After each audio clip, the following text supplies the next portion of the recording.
Okay. Should be going now.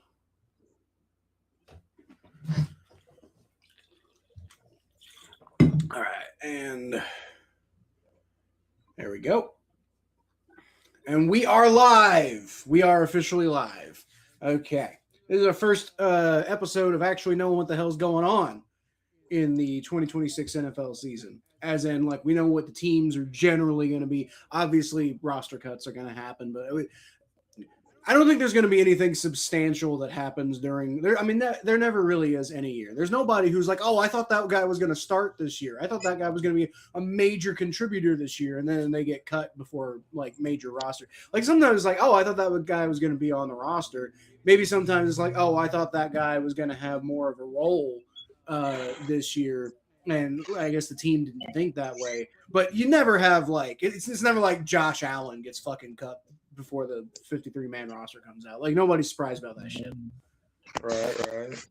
So, but anyway, obviously the biggest, most recent thing that happened was the NFL schedule got released. Mikey released a series of videos. I didn't see. Did you do every team, Mikey? I saw you did a lot of teams. No, I've done 3. I think I did the Jets. I'm not gonna lie, the Jets. That was just a troll video. I was just trying to see if I could rage bait anybody. But nah, the Jets I did, and then I did the Packers and the Bears. Okay. I'm trying to do like one team every day because I'm sorry, but making 32 videos in one day, that's not happening. Yeah, completely feel that. So what we're not doing today is we're not going through game by game and picking who's gonna win, or you may have already done that, but we're not going through it like game by game today. We're not gonna like go overall with how we think every individual team is going to do in fine detail level. It's more like me and Mikey both kind of have our idea of like I did go through and I picked who's going to win every single game throughout the season. But right. But all we're doing is we're taking the results of that and we're talking about them rather than like talking about each individual pick.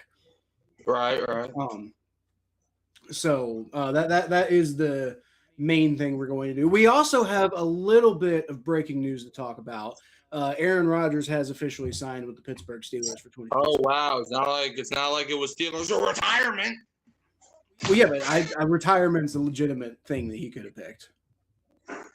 Exactly. I mean, it was either Steelers or retirement. Like there was a teeny tiny. A 2-day sequence where people were like, he might go to the Cardinals, but I was like, hell no, it's either Steelers or retirement. Look, I'm just saying, you laughed at me when I was on the last episode, and I was like, hey, the Cardinals, they kind of need a quarterback. That could happen. And you were like, no, that's crazy, Kyle. And you know what? You're right. It was crazy. But I'm not the only one who was saying it. Just saying. Dude, the only person that was saying it was Marvin Harrison Jr. because he wanted to play with Aaron Rodgers. And then Aaron Rodgers' agent or whoever the day after that said it was not happening. Well, I meant in the media, but fair enough. I didn't see Aaron Rodgers' agent's comment. We got or somebody. I don't know if it was his agent, but somebody said, yeah, that's like a long shot or something. I don't know who he was, but somebody that worked around the facility or whatever. We got my guy who comes to the bank every day. What's going on? Oh, what's the banker? Scooter lover. No, I'm the banker. He's the client. Oh, I'm a teller, but Yeah. Okay. Anyway, you're here. What? I'm just here for the vibes. Oh, I was hoping you'd be here to do a podcast. Well, that too, but podcast vibes. Podcast vibes. Okay. All right. Mm-hmm. All right. So, you want to just go through I guess go through every team and we'll just say what we predicted their record is, and then we'll kind of break things down from there. Okay. All right. So let's start out in the NFC then. So I guess let's go with let's do it. Let's start by just talking about who our playoff teams are, right? So you got 4 division winners and you got 3 wild card teams because everything is stupid. And I hate the 7 seed. Hate the 7 seed. Okay. Fun fact, Mikey, you might both enjoy this and also not enjoy this, but I have the Saints as the 7 seed this year. Okay. So y'all back in the playoffs, but I do have the Carolina Panthers winning the division. I actually have the Panthers last in the division. Oh, I think the Falcons are going to be competing for the number 1 overall pick. I would love if that could happen, but I think Tua is good enough to win them a few meaningless games. I just don't think they're going to stick with either Tua or Michael Penix. That's the problem. Like, I don't think they're going to have any. They draft Arch Manning number 1 overall. Then good for them. I don't think anybody's going to draft Arch Manning number 1 overall at this point. They might because his last name's Mannings. Yeah, but all of the talk, literally it's not even like there's not anybody out there even saying at this point. There's nobody defending taking Arch Manning at number 1 overall at this point. Everybody is like, nah, clearly we were wrong about that. I mean, I think Arch Manning definitely has like number 1 overall pick potential, but we'll just see. Well, he's got some of the tools, but like there's plenty of people out there who are defending Arch Manning, but even those people are not saying, "Oh yeah, he's clearly the best quarterback in the draft." I'm not saying even that, those people are like, even those people are like, yeah, we were, I think, a little quick to jump the gun on Arch Manning, but also like people are too hard on him, and people saying like I'm not saying he's clearly the best, but what I'm saying is that last year it was his first year starting in the SEC. And I mean, he kind of got it together towards the end of the season. So I think, it was his first year starting in general. So I think, like Arch Manning, like he was never going to be like a Joe Burrow-esque where it's his first year starting in the SEC and he puts up 60 damn touchdowns. But I think, Arch Manning, I do think is expected. I think he's gonna have a better year too. Okay. So for what it's worth, I don't have the Falcons getting the number 1 overall pick, right? I'm just saying I have them having a bad enough record that they're competing with it. But I think I have the Cardinals getting the first pick. I have the Vikings getting the first pick. I think the Vikings will be competitive. I don't think they're going to make the playoffs. I had them at 7 wins. I don't think they're making the playoffs or anything. I have the. Let's see.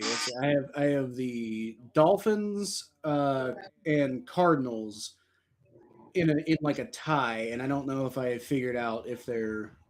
I'm guessing probably the Dolphins get a tiebreaker there, but the Vikings I have going 2-15. I have the Cardinals going 4-13 getting the first pick. I have the Cardinals going 3-14 and getting the third pick. So clearly. Clearly, I think I see the NFL as less even than you do. If I'm gathering that together, but anyway, so let's just go division by division here. So, or no, I said we are going to go with the playoff thing. So with I got the number. Who's your number 1 seed? This might be a little boring, but I think the Seahawks get the 1 seed again. That's fair enough. I can see why just being the same thing as last year that could be seen as boring. But the Seahawks are not a boring football team. They're a very interesting, fun football team. Like if they ended up being a dynasty, I'd be okay with that. They'd be a fun dynasty. However, I have the Rams as the number 1 seed, and obviously the Seahawks is not the division winner there. But I do have the Seahawks as the 5 seed, so they'll be the best wild card team. I think I had the Rams and the Seahawks vice versa. Like I have them vice versa as you do. Yeah, I got the Rams at 13-4 and the Seahawks at 11-6. Well, that's nice. And the 49ers at 10-7 will be the first team out of the playoffs. That's the team that the Saints will be closest to, but beating out for the playoff spot. Yay! And then as I said earlier, the Cardinals at 3-14. Daniel Barry says hi. What's going on, Daniel Barry? What's good, Daniel? So with the NFC South, like I said, I got the Panthers winning division at 12-5.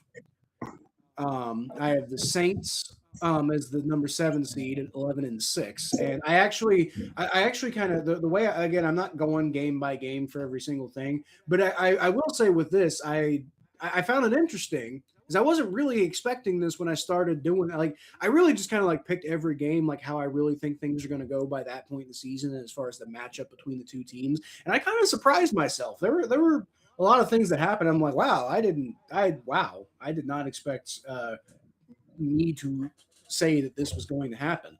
But one thing that I was a little surprised about, not super surprised, but it really kind of came down to a dogfight between the Saints and the Panthers for the division. The Panthers kind of got out to a lead, and then they kind of came off a little bit, and the Saints kind of started coming forward. Y'all sweep the Falcons, by the way. Yay! That was the thing that before we started, I was like, hey, you're gonna like my prediction. Or you're going to be interested in my prediction. That was what I was referring to. I got the Saints sweeping the Falcons. We're definitely winning that Week 4 game. I know that for sure. You know, if the drama is to be believed, then perhaps. I got a really interesting thing that I did not see coming when I started doing this at all in the AFC, but we'll get to that here in a little bit. The NFC North. I got the Bears winning the division. Same. At 11-6. I had them at 10-7, but I had the Bears winning. Okay. I also have the Lions at 11-6, but somehow, I don't know how the fuck this happened, but somehow the Bears get the tiebreaker, even though in that Week 17 game between the Bears and the Lions win that game. So I guess they might have been more off since then. That's literally how the NFC South was last year. I mean, the Buccaneers beat the Panthers in a Week 18 game, which tied the record. But the Atlanta, they can. Well, it's not quite that interesting. That was crazy. It's not quite that cool because it's Week 17, not Week 18, where that happens. Let's see. Now that I'm looking at this, like the individual games, I'm trying to see if okay, no. Obviously not. The Saints and the Panthers games, I think, did matter in Week 18, but they weren't playing each other. So, hey, we swept the Panthers last season when we suck. So, hey. Yeah, I unfortunately doesn't look like. Well, okay, okay. So weirdly enough, I was just going to talk about the NFC North, but I'll go ahead and skip to the NFC East because weirdly, I did have one division championship type game in Week 18, and that was between the Cowboys and the Commanders. I did not anticipate expecting the Commanders to have as good of a season as I had them on here because when I'm looking at their roster, I'm just really not convinced. But as I went through the schedule, I ended up with the Commanders at 10-7, missing the playoffs. But I had them at 10-7, and one win away from winning the NFC East over the Cowboys, who I have winning the NFC East. Yeah, I have the Commanders at 9-8, and I don't have them making the playoffs. Well, I don't have them making the playoffs either. I have them almost making the playoffs, but just missing it because they lose that Week 18 game. Now, had I had the Commanders winning that game, the Cowboys would have missed the playoffs at 10-7. The Eagles are also missing the playoffs at 10-7. No matter what happens here, they actually end up second place in division, no matter who wins that game between the Cowboys and Commanders. That's nice. Although that's also because I have them losing to the Giants in Week 18. Okay. I did have the Giants at 9-8. Now they finished last in their division, but I had the Giants definitely having a progress forward type season where they end up being a lot better than they were last year. Not because they finished fourth in their division, but but anyway, then the NFC North got the Bears 11-6, Lions 11-6. I got the Packers at 6-11. I have the NFC North being competitive. I have the Bears and hold on, let me find it. I have the where did I put the NFC? Oh, okay, here it is. I have the Bears and Lions at 10-7, Packers 9-8, Vikings 7-10, but I have the Packers missing the playoffs at 9-8 this time. So. Yeah, I got the Packers at 6-11, and the Packers, I think, if my math serves me correctly, I think the Packers would have been the first or second team out because I had the Buccaneers game the 7th seed at 9-8, and so the Packers tied the Bucks, but the Bucks won tiebreaker for whatever reason. I've got the Packers as the third worst team in the NFC. Oh, that's nice. Good for you. But like a lot of it's like my thought process is it sounds like Micah Parsons might not be ready for week 1. Which is funny because I have them winning week 1 because it's against the Vikings. But it sounds like Micah Parsons might not be ready for week 1. So I'm thinking when I hear that, I'm thinking, oh, the Packers are probably going to get off to a slow start this year. So I do have them losing. They beat the Vikings in week 1, and then they lose, let's see, 1, 2, 3, 4, 5 games in a row before their next win against the Lions. Oh, that's nice. So again, I was just going through this. I wasn't trying to like create a narrative or anything. So it's interesting how these things kind of went. Right.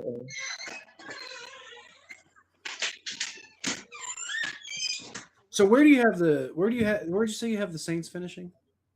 The Saints third in the NFC, aka winning the NFC South. Fair enough. What was the record though? 10-7. That's funny. I have the Saints as having a better record than you do, and not winning the division. I think you did that another year or two. I think I don't know if it was last. Well, it had to been last year. I don't. No, it couldn't. No, I think we did like a thing. No, it was before we started the show, and I was on for that power rankings at one time. I remember you had the Saints like as a better team than I did. So that seems to happen a lot. So basically what I'm getting out of this is just I'm just always more optimistic about the NFC South as a whole than you are. Yeah, you could say that. Okay, fair enough. I do have the Buccaneers at 7-10 though.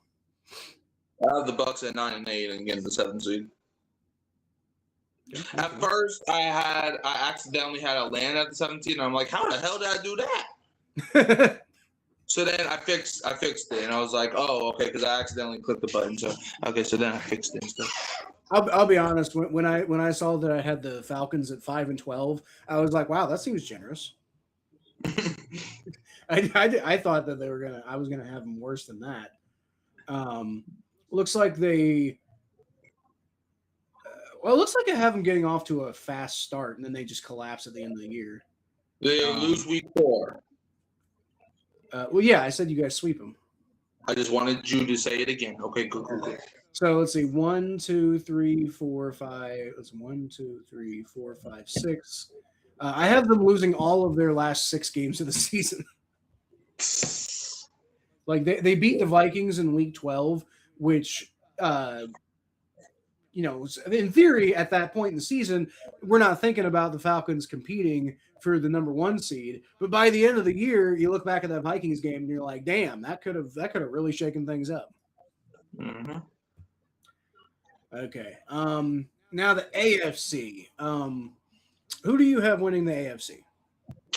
Broncos. I think they're going to go. I think they're going. I got the Broncos as 4th in the AFC West. What? I got the Broncos going 7-10 this year. Have you heard about all the stuff coming out about Bo Nix? Have you heard that they just traded for Jalen Waddle? Yeah, I know they traded for Jalen Waddle. Who's going to throw him the football? Jared Stidham?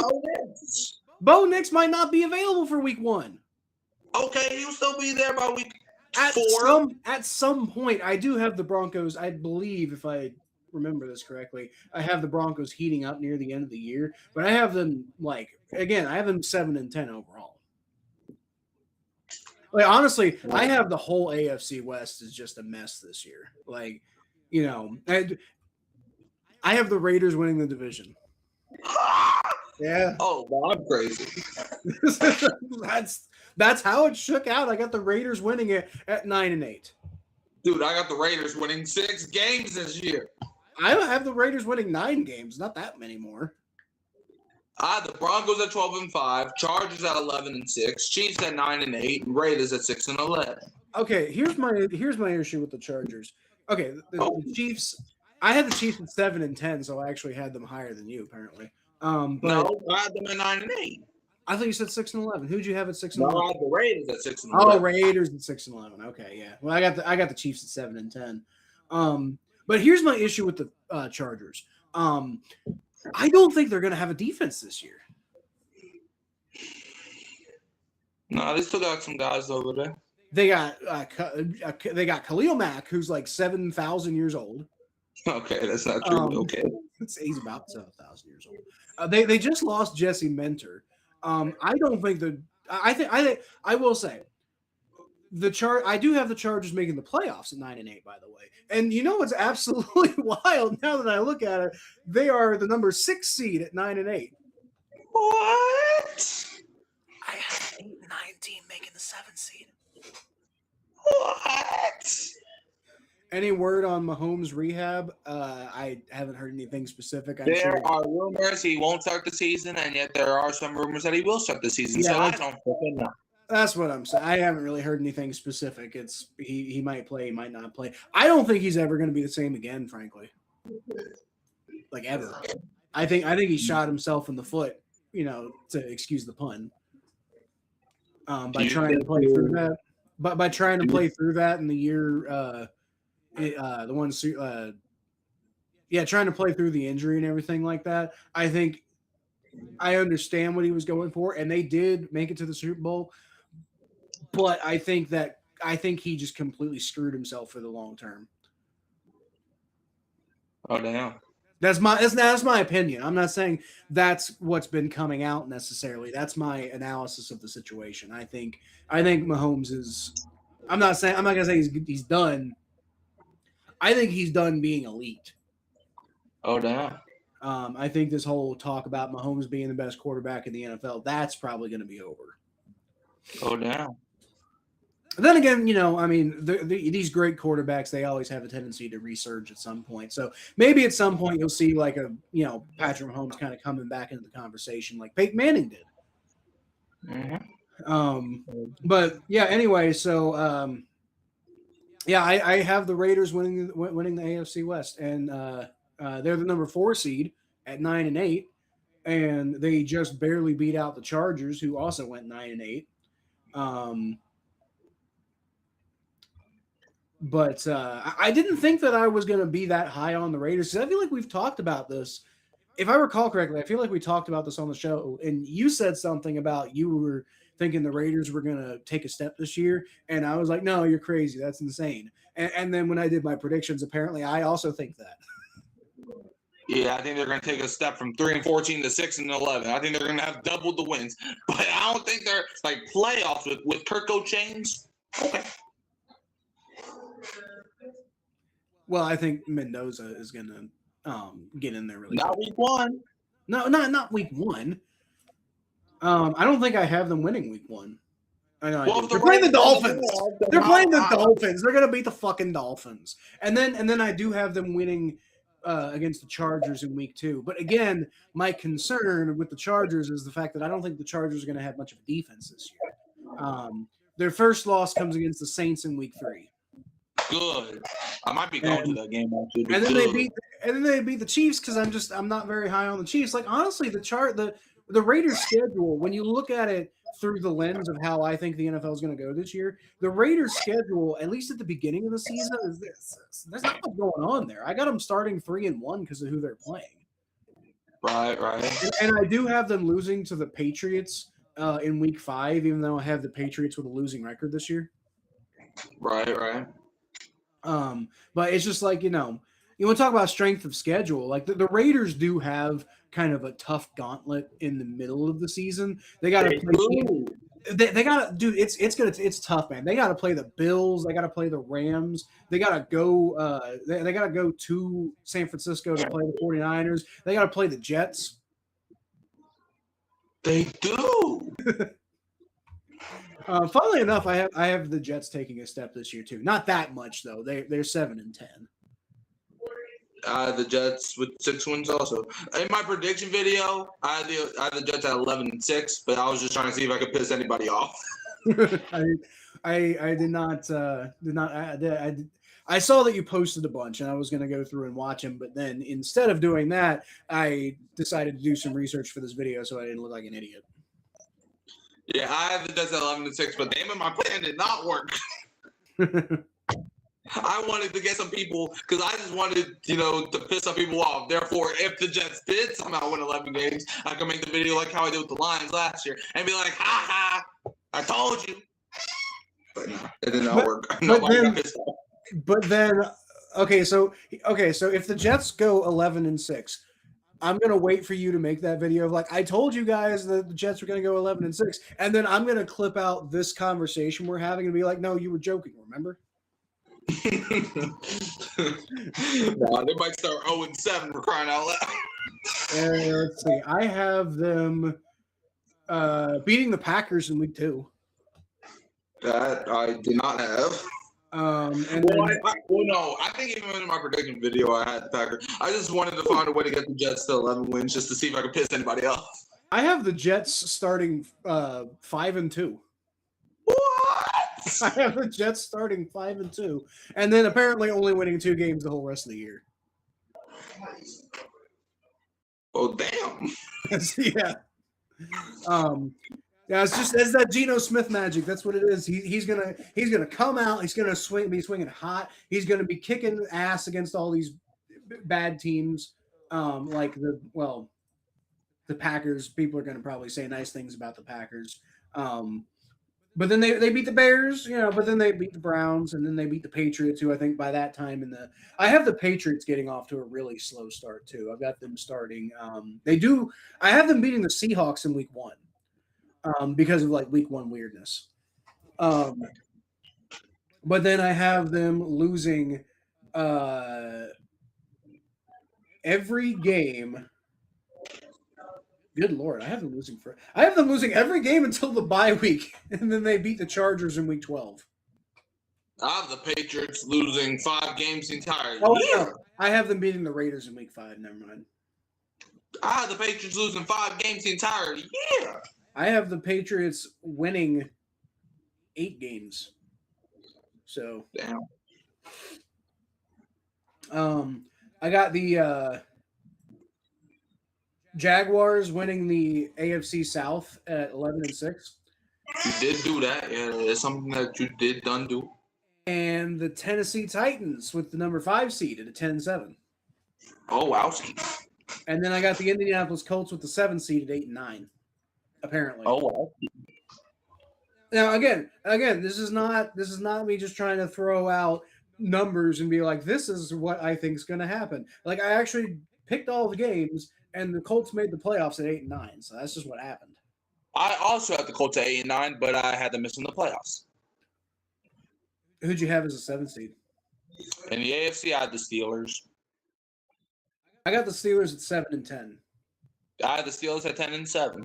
Now, granted, when I did these predictions, I did not have an answer on Aaron Rodgers yet. However, I think I assumed that Aaron Rodgers would probably sign anyway. So technically, I don't know if that matters. I have Tennessee being good. I do have Tennessee being good because I don't think you guys understand how little I think about Brian Callahan as I think he's a great person. I think he in the right system, he can be useful.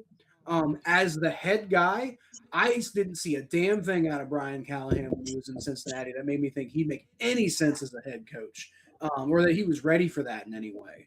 Right. I still like Cam Ward. I think he's going to take a step this year, so that's part of why I had the Titans kind of being more successful than expected. Right. It sounded like there was a car crash behind you. Oh, yeah, something happened. I don't know what happened. I think I just threw up in my mouth. And the number 1 seed in the AFC is going to be the Cincinnati Bengals. I didn't even have y'all making the playoffs. You're insane. You're insane if you think we're not going to make the playoffs this. Why do you Was think I we're in not gonna make the the last playoffs? 2 years when y'all didn't make playoffs? That was a lot different. It really was. You trade for Dexter Lawrence, and all of a sudden, all your problems are back to the same? We trade for one of the we trade for one of the top 3 best defensive players in the entire NFL. Completely fix it as long as he doesn't get hurt or something. If he gets hurt, then we're fucked. Yeah, but We're talking that's about not the really same cool. guy that just battled last year with an injury and sucked at it. What did he suck at? at being good while being injured. He was perfectly fine. What are you talking about? 0.5 sacks. He's a nose tackle. I don't care if he's a nose Brian tackle. Burns had 11 sacks. What are you talking about? His whole job is to open up opportunities for other people. I don't care if he's an ear tackle. I don't care if he's a damn head tackle. All that matters is you are a defensive lineman and your job. Because, like, if he's just a nose tackle, why did he have all them sacks before and now he can't get a damn sack? I had the same amount of sacks. Because the Giants had literally nobody else to get sacks before. But now that they've got a team around him, and everybody's constantly double and triple teaming him, and he still manages to get in the backfield at some point.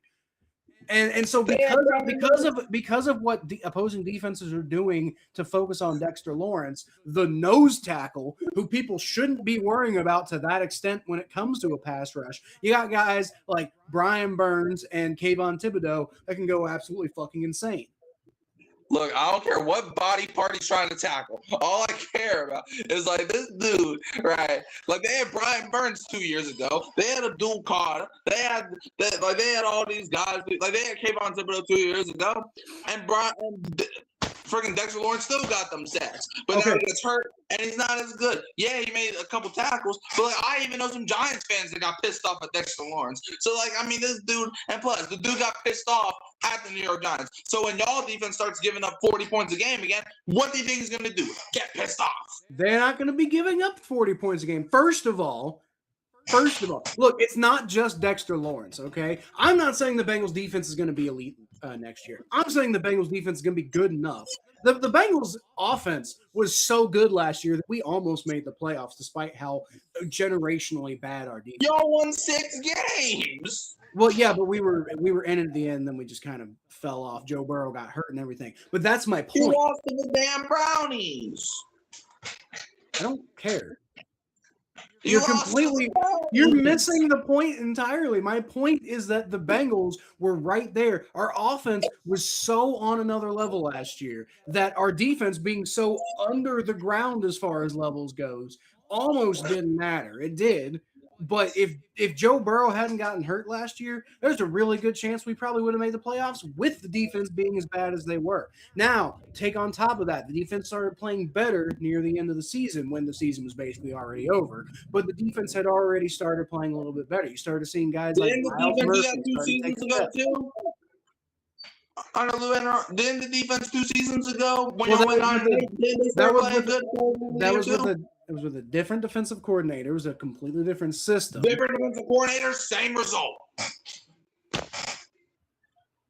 I could argue it's probably a worse result. That is not. I'm not.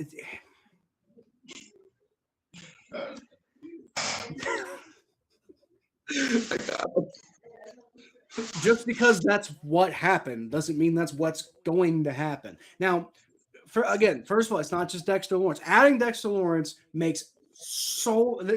fixes so many fucking problems. Like, losing Trey Hendrickson sucks, but you got you've got other guys on there. We just drafted Cash Howe, who allegedly is. You didn't even want them to draft. Do what? The guy that you didn't even want them to draft. I didn't say I didn't want them to draft him. I was confused in the moment because Cash. So you're right. I didn't want the Bengals to draft Cash Howe at 10. And that was something I had harped on all offseason. The Bengals going to go get somebody like Cash Howe at 10 because that's a guy who had been mocked to us a lot at 10. At 38 or whatever we drafted him, I was perfectly fine to get Cash Howe. It wasn't. I wanted them to go get like a linebacker or a cornerback or something like that. That's more of what I was targeting. But in terms of talent, in terms of potential, in terms of fit for what this team does, Cash Howe was a phenomenal move. So what's going to be – so you're telling me when Joe Burrow gets injured in week 3, you're telling me the defense is going to be able to – Look, no, I'm not. Okay, if Joe Burrow gets hurt, again, then yeah, we're fucked. I'm not making my prediction based on Joe Burrow getting hurt. I'm not making any of these predictions on anybody getting hurt. Okay, people are going to get hurt.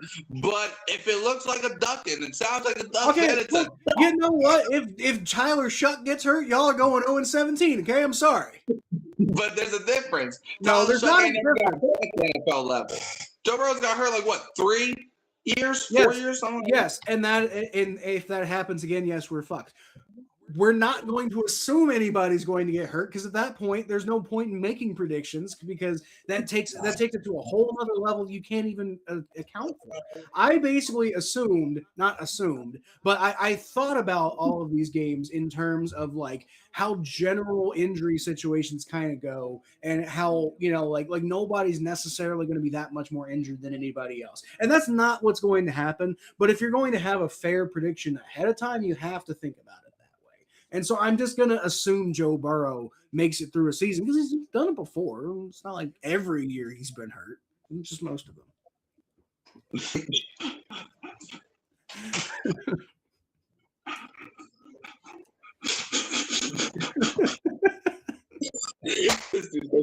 All right. No, Joe Burrow's going to be so motivated. Because look, I don't think you understand how much hype there is within the Bengals locker room about some of the moves they made this offseason, like going and getting Dexter Lawrence. Like they are absolutely hyped out of their mind. So what's going to happen is Joe Burrow is going to be so hyped and so excited about this season that he's going to will himself to not get injured this year.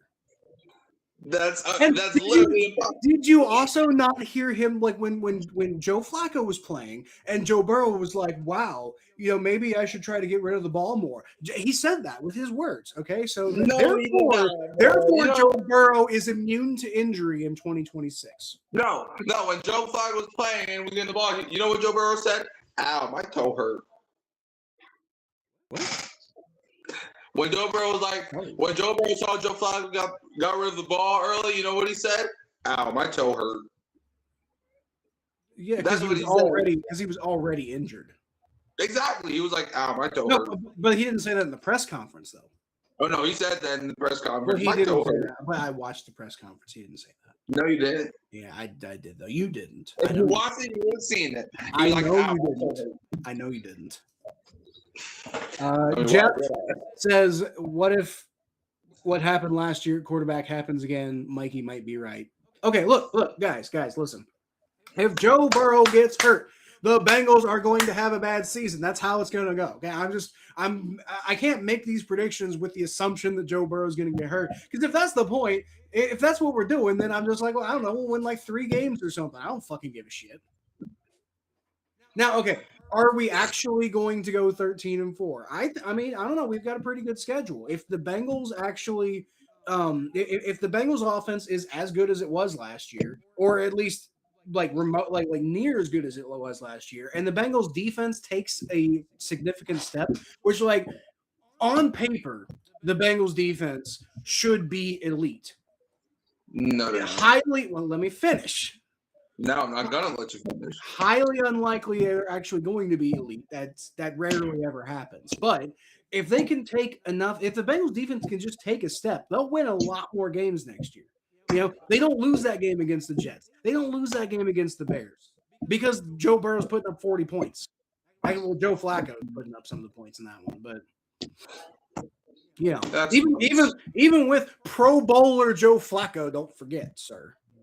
Oh, yeah, Pro Bowl. Yeah, I mean, Shedeur Sanders been to Pro Bowl. What, is he a top 3 quarterback all time now? Well, Joe Flacco is legitimately a top 5 quarterback of his generation. Who else was in the man's played in 2 generations? That's also true. So I doubt that. I mean, the dude played since what, 2012? No, he played since 2008. You see, that's literally 2 generations. Okay, but I'm not talking about every player who's played during that time. I'm talking about everybody who played roughly in his generation. So, guys who were better than Joe Flacco are Ben Roethlisberger and Aaron Rodgers. I wouldn't count Tom Brady. Huh? Drew Brees. I also would not count Drew Brees as part of Joe Flacco's generation. Joe Flacco was significantly younger than Drew Brees. Drew Brees is in every generation. He's not even playing right now. What are you talking about? He's playing in my heart. Well, that's great for you then.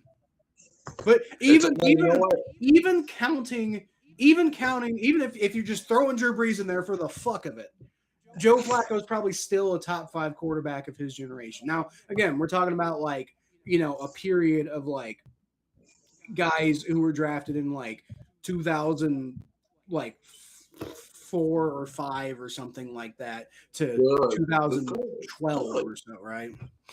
Good.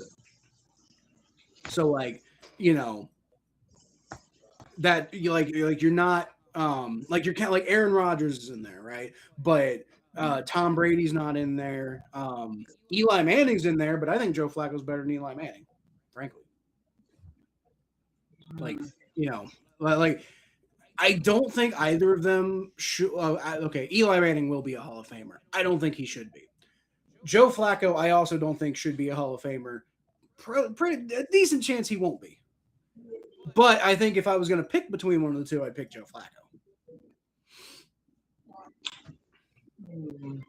What did Eli Manning do other than beat Tom Brady in the Super Bowl twice? Which is a thing, you know, in the Hall of Fame. If you're talking about the Hall of Fame, if you're talking about being very famous and doing things that people remember, then yes, Eli Manning, fine. But if Hall of Fame, if we're talking about being great, then I don't think Eli Manning quite ventures. We can say the same thing about Joe Flacco. What has Joe Flacco done other than get carried to a Super Bowl win over Denver or over the 49ers?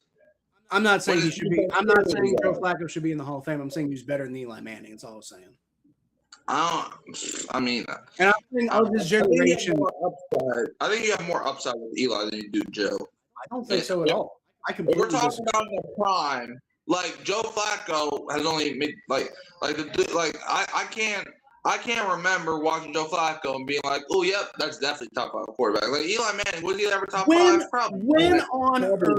When on earth can you ever think of a single season from Eli Manning and you're like, yeah, that's one of the best quarterbacks in the NFL? You know, maybe a stretch of like 3 or 4 games, but like at no point was Eli Manning like, oh, that guy's awesome. I mean, I'm not saying he was the best quarterback in the NFL, but I'm saying like there's been like Eli Manning has had Hall of Fame moments, right? Joe Flacco has not. Like he had that cool story where the Browns did that. Hall of Fame moments. What? Yeah, you heard me. What? Joe Flacco had several Hall of Fame moments. I didn't like any of them because they were for a team I didn't like, but he had several Hall of Fame moments. Like the throw against the Broncos. How about that? In the playoffs. Okay, if you take that year out of account, what other moments? If you take that Super Bowl you're out. I'm sure I could find some, but what Eli Manning things can you think of outside of the Super Bowl years? If you're just going to discount those. I'll be honest, I can't think of it right now. But exactly. I mean, like, but my point is, Eli Manning, if I was to pick one of the people for the long term, like obviously Joe Flacco right now because Flacco's the only one playing. But like if both of them are in their prime, both of them are at their peak, I'm going Eli, man. I just think Eli has more upside than Joe does. I would absolutely take, and I was critical of Joe Flacco a lot back in the day, but I was more critical of Eli Manning because Eli Manning might be the single most overrated quarterback in the history of the entire NFL, and it's not even close. I was about to say except maybe Joe Namath. Joe Namath, and honestly, I might even throw Joe Montana in that bit. Okay, so because Joe Montana for so long was thought of so much higher than his actual like level of like talent was, I'll give you that.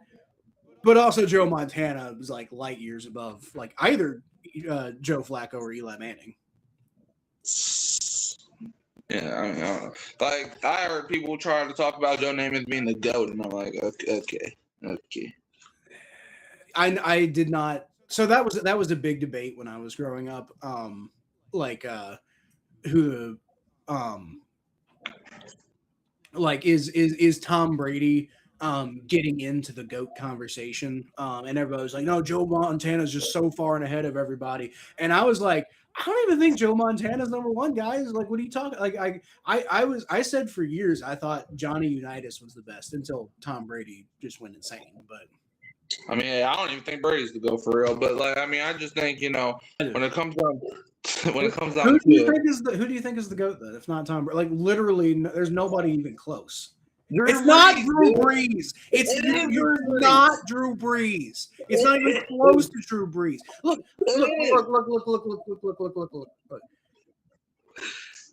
As great as Drew Brees was in New Orleans, you cannot forget what happened in San Diego. That matters. Okay. What happened when Tom Brady was on a different team? He won another Super Bowl.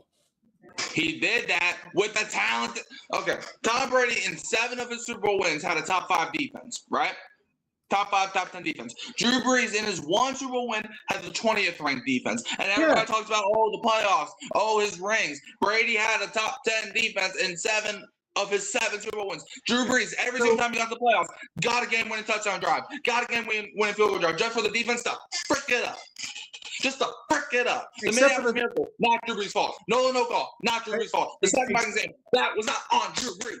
Except for like when he threw that interception in overtime against the Rams. You know, that. First of all, that was one time. Second of all, that showed him the flag as well. Third of all. Okay, you are correct that play should have never even happened in the first place, but it doesn't change the fact that Drew Brees still threw that interception.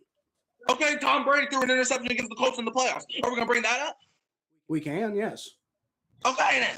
Like the GOAT. Like, should the GOAT I'm just saying, I'm saying if you compare their careers overall, yes. Like did like when Drew Brees won the Super Bowl that one time, which is great. I'm not discounting winning the Super Bowl at all. But when Drew Brees won the Super Bowl that one time, yes, his teams were not as good as some of the best teams that Tom Brady worked with. But Tom Brady won 7 Super Bowls, Mikey. Like it's not even you can't even compare it.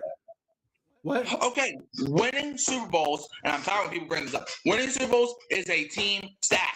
You're correct, but when you win 7 of them, and also when one of those comes with a new team, when you're like 6 trillion years old, at that point you have to start factoring it in to some extent. Especially when you're comparing him to somebody like Drew Brees, who had several opportunities and did win 1, but missed a whole lot more than he wanted, and also looked like a bust with the Chargers. Okay, first of all, the dude had a good career with the Chargers. Was it great? No, but he had a good career with the Chargers. Okay, I'm not saying he was Ryan Leaf. I'm saying he was the Chargers basically were like, thanks for your services. We don't need you anymore. Stranger, hold on. Time out. Put a ball. Okay, I want to get straight. Okay, this is too far. Brees isn't even Hall of Fame worthy? Are you insane? Are you on the good stuff? Are you drinking a bottle of Hennessy? What are you the one? About? Okay, listen. Okay. That's insane. Drew Brees is definitely Hall of Fame worthy, but it's not that much more insane than trying to argue that Drew Brees is higher in the GOAT conversation than Tom Brady. Yes, it is, man. No, it's not. It's really I can make a case for Brees being over Brady. You can't make a case for Brees not being in the Hall of Fame. I totally could. I could make as good of a case as you're making. Why? Because Drew Brees literally broke. Drew Brees had every single passing record the day of his retirement. Tom Brady had to play an extra 3 years just to break all of them. That's your GOAT. A guy that had to play more years just to break the stuff. And if Brees did not get injured, he would have kept playing and kept piling on those records, and Brady would have never caught him. A guy that was able to play that many more years and also had several more total good years than Drew Brees had. All right, I have a question. What do you think is the better animal? A cheetah or a cockroach? What would you rather hang out with, a cheetah or a cockroach? Which would I rather hang out with? Neither. I'd rather hang out with a cockroach, frankly. I don't want to get fucking eaten. Are you crazy? Okay, let's make this. If you are in a glass window, right? If you were in a glass window, okay, where the cheetah can't get out, would you rather hang out with the cheetah or cockroaches by your foot? Well, I don't really want to hang out with either. They're animals. If you could just look at one of them bitches, what would you rather do? Which one looks better? Well, the cheetah looks better. Okay, so would you argue that the cheetah is a better animal than the cockroach? It depends on your criteria. Because the cockroach, just because it stays for longer and it won't go away, I still think the cheetah is more badass than the damn cockroach is. I agree that I find the cheetah to be a more enjoyable and entertaining animal to exist. But in terms of success at being an animal, I think the cockroach wins. Hold on, I'm calling out a timeout. Stranger. Okay, so you're okay. Mikey, unlike you, I'm old enough to remember Brees' career. First of all, I do remember watching Drew Brees play football. Okay, I'm not that damn young. But you don't remember him winning the Super Bowl, just saying. I don't give a damn. Second of all, I did not choose when I was born. I did not choose when I was born. Like, you can't put that against me. That's like if I was to put that's like if I was to that's like if a person was born blind. That's like if I was to be like, hey, you're blind, you're stupid. Like, I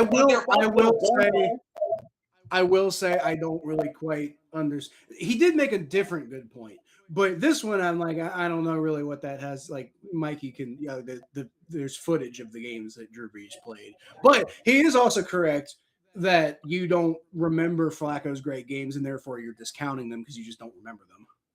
Okay, sure, that might be the case, but I can't choose when I'm born. Like, stranger, like, I'm sorry, but do you remember? Like do you remember the first NFL game ever played? No? What if I put that against you? No, exactly. You can't. Because just like you couldn't choose when you were born. I just got, I didn't ask to be here when I was here. I was just put on the earth April 29th, 2009. Other than that, I had no control over it. So I had no control over when my mom got pregnant. I had no control over when I was taken out. All right, so April 29th. So what's your social security number, by the way? Just ask me for a friend. Okay. And even if I did, I wouldn't tell you. Your birthday is exactly 1 month ahead of mine. That's interesting. Oh, wow. Well, look at that. Oh, happy birthday, by the way. I didn't know your birthday was that recent. Oh, yeah, it was, a couple weeks ago. Well, yeah. Mine's in a couple of weeks. Yeah, my sister's birthday's tomorrow. So. It's a good month. Got some comments to catch up with here. We need a whole video of Mikey's temp of the sun hot takes. Yes, Mikey does have some. This was a while ago, by the way, but yeah, Mikey, you do say some fun things sometimes. Stranger. Okay, Mikey, I'm not trying to make a point about something I didn't experience. Okay, I understand that you're okay. Well, actually, no, I don't understand. But stranger, so you're saying you're not trying to make a point about something that I didn't experience. So what the heck are you even doing here then? We started the show making predictions. We're making show doing predictions. So is Kyle and I not allowed to make predictions because we didn't experience the predictions? That's why it's called a damn prediction. Just like, sure, was I here when the Saints won the Super Bowl? No. Was I here when Joe Flacco was playing great? No. I didn't freaking choose that. So therefore, my opinion is just as valid. Okay, sure. Maybe I didn't watch the game in real time like you did. Okay, stranger, I'll give you that. But like I said, I can't control what games I watched. I couldn't control that I was 4 when Joe Flacco was in good years. I can't control none of that. That's like if you were to that's like if you were to say, that's like if you were to blame somebody else for being born blind, being born deaf. It's like they had no control over that. So like I had no control of me being born April 29th, 2009. Like if I was born in 1980, okay, I still have no control over that. If I was born in the 60s, all right, I got no control over that. If I was born yesterday, okay, I got no control over that. But I was born today, and here we are. So Mikey, here's like a cliff, and here's you driving, and it's whoo. The car is the conversation and the entire topic, and you're just all over the cliff. I'm responding to to completely off the rails at this point. No, I'm responding to strangers BS. I want to fight this dude now because what are you even talking about? we fight everybody on this show. Hey, there's enough two-piece chicken McNugget meals to go around, man. Look, I practice boxing. Kyle, I'll really mess you up, man. Don't even try. I'm not. I wouldn't even begin to. I wouldn't even begin to try to compete. I've never boxed in my life. Look, one thing you gotta know about me, I am crazy. I am crazy. Okay. Now let's rewind for a second, and we're getting way off the rails at this point. But if you're like, I'm gonna beat you at boxing because I'm crazy, then that's not boxing anymore. Boxing is a very regulated sport.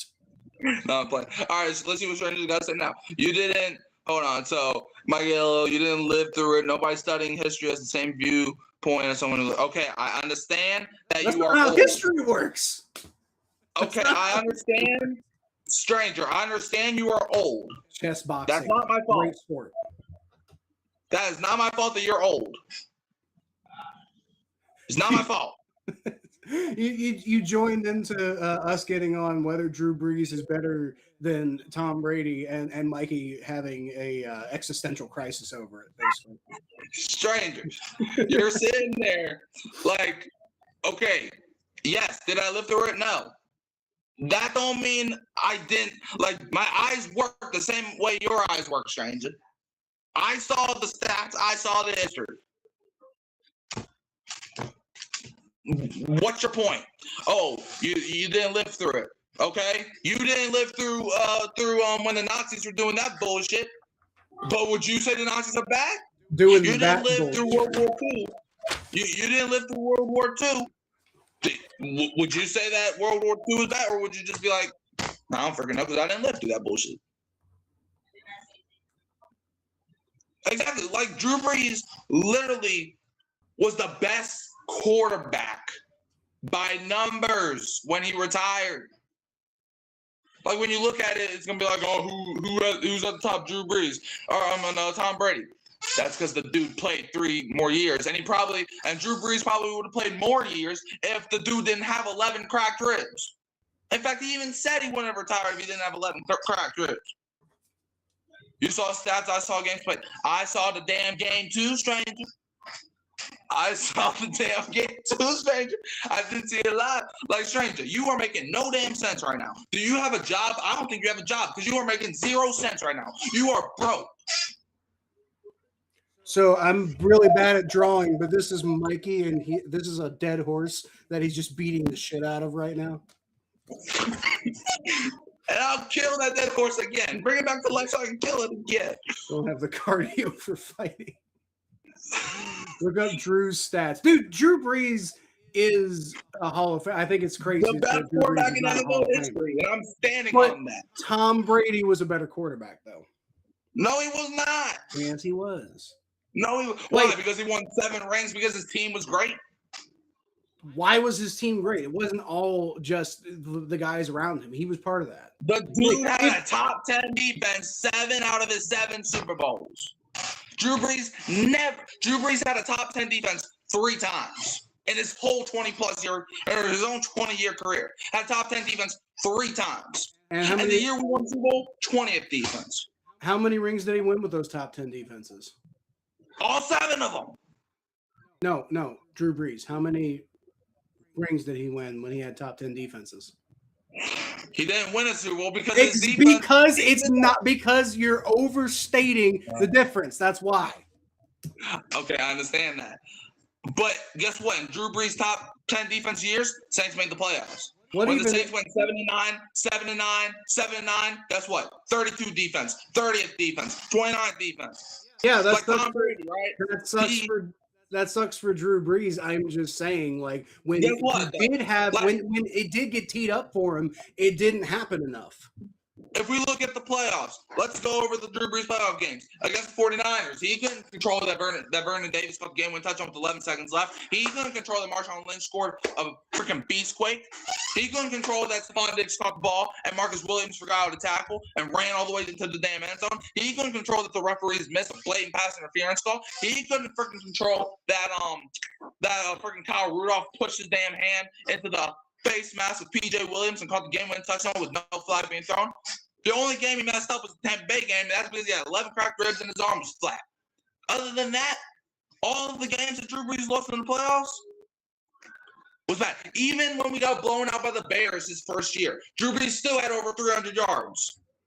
And we probably would have won that game too if Marcos Colston wasn't out there fumbling the ball, the return man fumbling the ball. So, yes.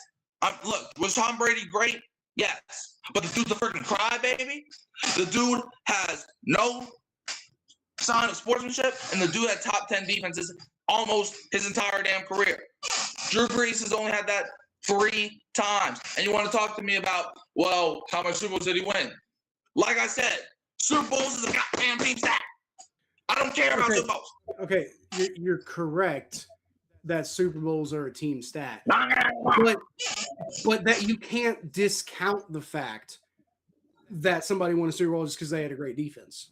Like, you can't do like that. That doesn't count. And just because Super Bowls are a team stat doesn't mean that winning Super Bowls and being clutch when it matters isn't an individual thing too. Okay, I understand that. I understand being clutch is important. Drew Brees was one of the clutchest quarterbacks of all time. At times. In the playoffs. Not as often as he needed to be. Okay. Drew Brees in his 9 playoff losses, 5 of them, he scored a game when he scored a touchdown with 2 minutes or less. Or a field goal with 2 minutes or less. To take the lead. In 5 of his 9 playoff losses. He scored points to take the lead in the last 2 minutes of those games. So here's what I propose we do. For the sake of getting back on track and talking about the schedule, I say, since we're coming up on basically the dead part of the season where it's like, I mean, we're not going to do an episode on OTAs and mini camps, right? So let's have an episode where we talk about Drew Brees and Tom Brady then. For now, let's get back to the schedule. Can I at least say something about week 4 when we play Atlanta? Well, yeah, that's part of the schedule. I think that's definitely fair game, yes. Okay, I want to say this to all the fail cans. The New Orleans Saints, right, to represent 20 years of Dome coming, 20 years anniversary of Dome coming. The Saints are put on Monday Night Football to take on the Falcons. Who do we play Dome coming against? The Atlanta Falcons. You know what? You know what? Jeff has a good point. You know how Mikey, I was saying like the other day, I was like, we need a thing, right? Like we need a thing because like sometimes when we come on this show, like one of the things that makes this show hardest to do sometimes, we just don't know what we're gonna fucking talk about half the time, and that makes it hard to make all the marketing stuff and the thumbnails and the title and everything like that. So maybe that's our thing, is we just say crazy shit. I mean, I say that regardless, but I mean, the Drew Brees thing is not crazy, but I say, crazy stuff regardless. But anyways, what I was saying, and by the way, if y'all think I'm trolling, no, I actually mean that shit. Drew Brees is better. But anyways, back on topic of what I was saying. Well, yeah, you are indeed crazy. I'm not, though. But anyways, Saints, well, I am crazy, but that's not a part of my craziness. Anyways, the Saints going against Atlanta, okay? So, first of all, Shane, you're talking about Google. Google don't know shit. Anyways, all right, back on topic. So Saints are playing Atlanta in week 4. What? Okay. So Google's where all the information is. Just like Google AI doesn't know shit. All right. Let me tell you this. Drew Brees has a better QB percentage. Drew Brees has a better quarterback percentage in the playoffs than Tom Brady. And if you think that's wrong, look it up since Google knows everything. But anyways, all right, back to what I was saying. So about the Falcons. Yes. So back to what I was saying. The Falcons, right? Well, Falcons, they went up to Roger Goodell and was like, look, we're not going to beat the Saints. So don't put us on Monday Night Football. They soft. They soft as hell because they know when they walk into the Superdome October 5th on Monday night, they know they're getting their butts handed to them. What if they did and they beat you, though? They're not going to. That's not what I said.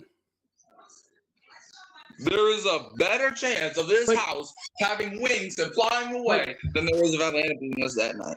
But follow me for a second, right?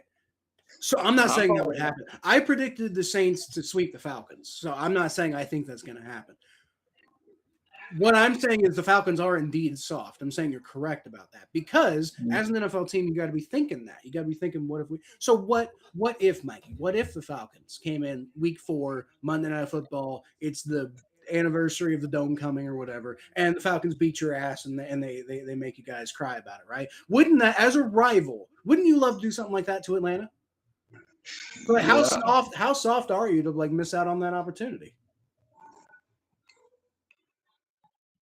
What? No, what? To actively argue to Roger Goodell that we don't want to have that opportunity to try to do that. Exactly. That's right. See, that's what I'm saying. I'm not saying that would happen. I'm saying as an NFL team, you have to be thinking like that, like stuff like that is going to happen. You have to be thinking about yourself as great because otherwise, you're not ever going to compete. Exactly. Like Atlanta, like they so soft, man.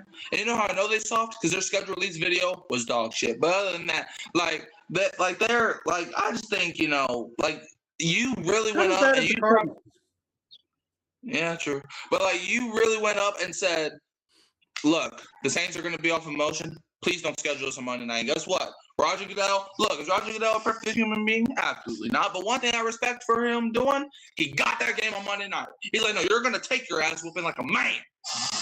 Did you see the Chargers made jokes about Bo Nix's ankle in their schedule? Yeah, I know. The Chargers, their media team is the best of all time. I know. They're wild for that. Yeah, I know. Like, it'd be... I don't know. Is it worse that didn't happen against your team, or is it better? Like putting out that video, would it be worse if like you were the ones, like if it was against your team when that happened? Because if you're not doing it, then you're just like laughing at somebody else's pain and you're not involved in any way, shape, or form. You're just taking cheap shots. And if you actually had been the ones to do it, then you're just being a complete dipshit about it. So like, which one would be? The question is, which one would be worse if like the Patriots were the ones who put out that comment, or the Chargers? I think the worst. I mean, who would I rather let that comment go out? Probably the Patriots because they have like more. What's the word? Like, I don't know what the damn word is I'm trying to use, but like I guess. It's more meaningful for the Patriots. I don't even know if that's the correct word, but you know what I'm trying to say. I mean, the Patriots are the ones that benefited from it. So yeah, but I don't know. So like, I will never. Part of the reason I hate the Pittsburgh Steelers, Mike, you want to know like the reason why? I already know the reason, but go ahead, share with the world. But you don't. Because I haven't ever said that on the show. You hate the Steelers because their fans and their players gloat about injuring people. I know. Well, yes, but that's not the specific thing, though. I like the specific time that sticks in my mind that I can never get out of my mind is when the Pittsburgh Steelers won a Mickey Mouse fucking victory over us to end up going to the Super Bowl, and then they won the Super Bowl and everything like that. But they were celebrating like they fucking did something when they beat us in the 2005 playoffs because they targeted Carson Palmer's knee and took him down and it shredded, and like we had to play John Kitna the rest of the fucking game. Of course we're not going to win.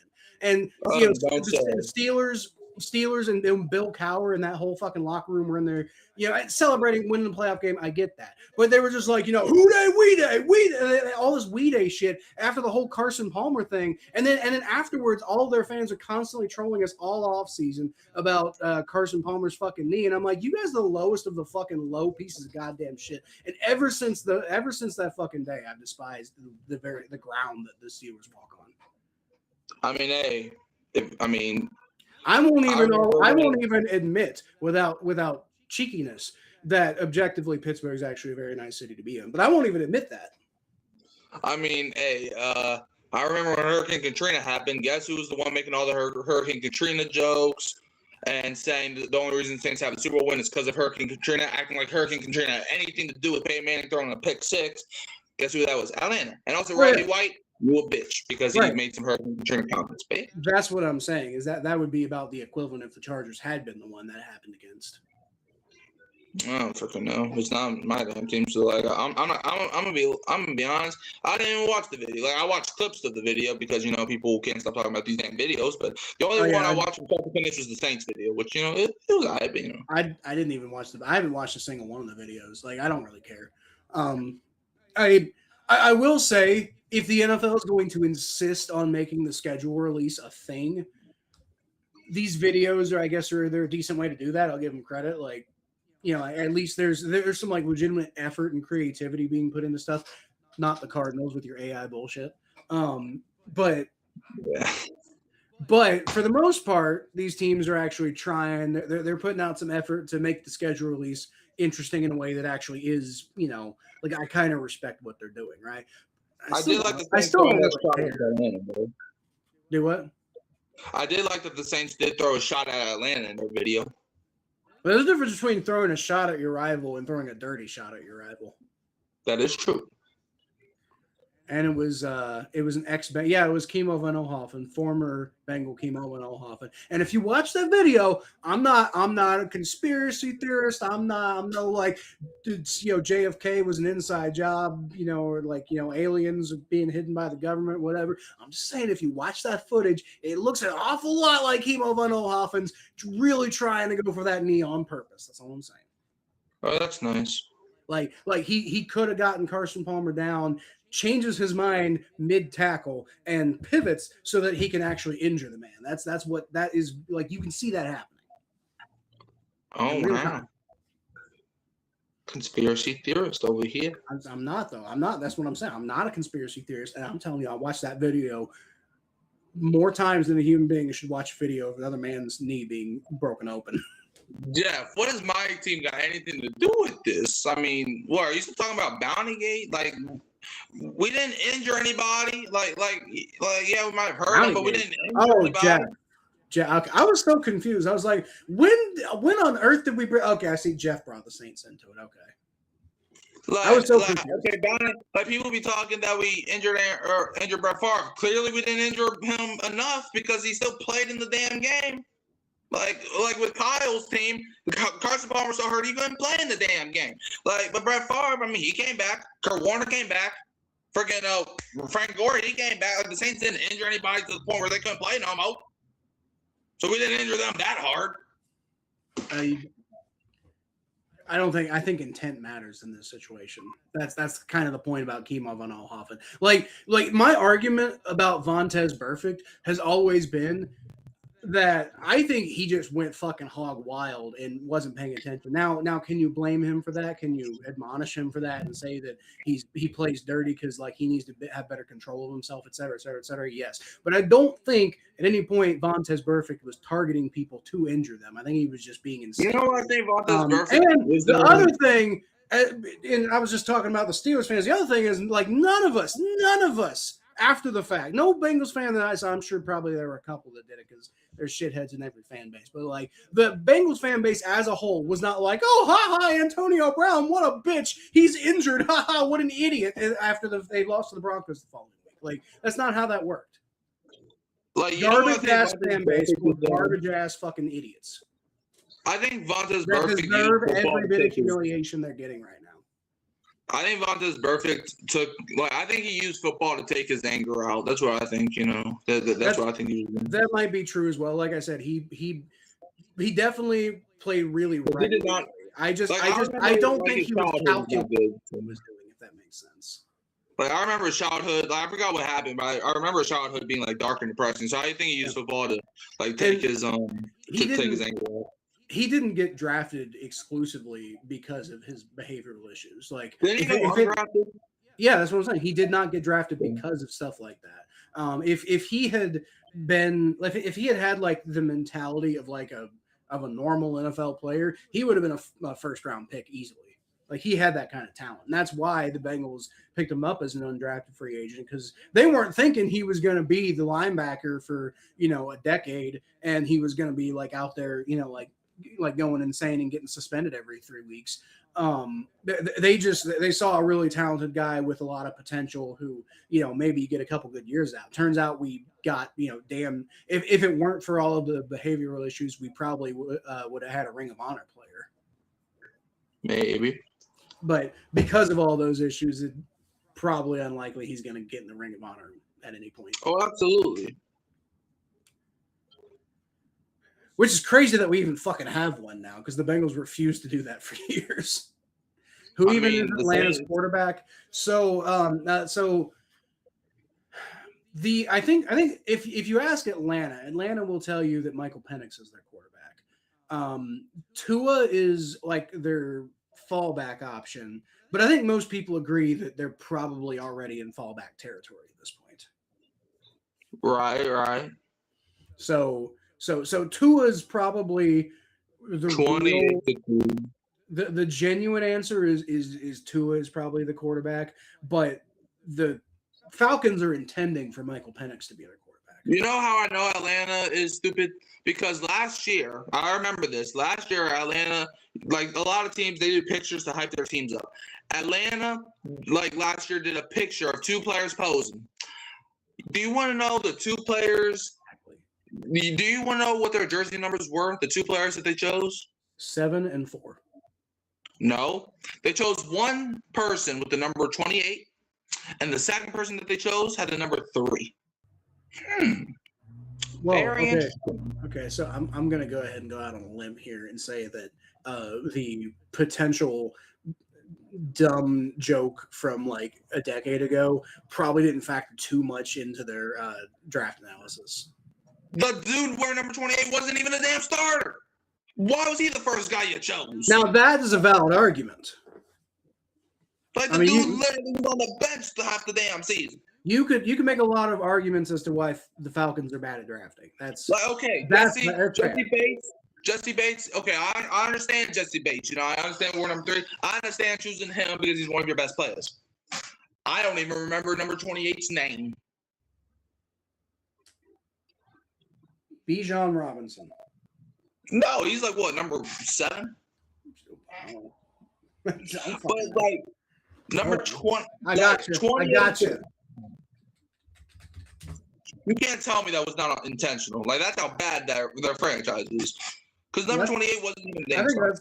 I think that's just the social media team. Their social media team is stupid because they knew what they were signing up for. Wait, so okay, remind me now what happened exactly. Last year, Atlanta, I think it was during training camp or like preseason, it was some. And then Atlanta decided that they were going to take a picture of two players posing, to hype up the fans. And one of the guys' numbers was 28, and Jesse Bates was in the picture. He was number 3. And number 28, like I said, I don't remember his name. All I know is that he was not a starter. And if he was a starter, he was not a high-name starter. So either two things, it's the truth. Either one, Atlanta's social media team is incompetent, or 2, the social media team hates their own damn team and just want to make a joke out of them, because there's no way you can say that was not intentional. That's how jokey their franchise is. You need to put some respect on Mike Ford Jr.'s name. Who is Mike Ford? I was hoping you would tell me. What, is he like a cornerback of some sort? He is a cornerback, actually. Yes. That's all I know about. Like I know the name, but did the dude even play last year? He's most known for being an undrafted free agent for the Lions when he first started, and he was good enough to eventually make the roster the following year. All I know is that a few years ago when I played Madden, somebody named Mike Ford, who played cornerback, so it might be the same dude, was elite for me. That's all I remember. Well, if he was elite for you, that must be some Madden bullshit. Because it looks like he had his second season in the NFL, he got in some starts for not some starts. He got in some plays with the Lions. And that's the only thing he ever did. Like in 2021, he was claimed off waivers by the Broncos and then went on IR.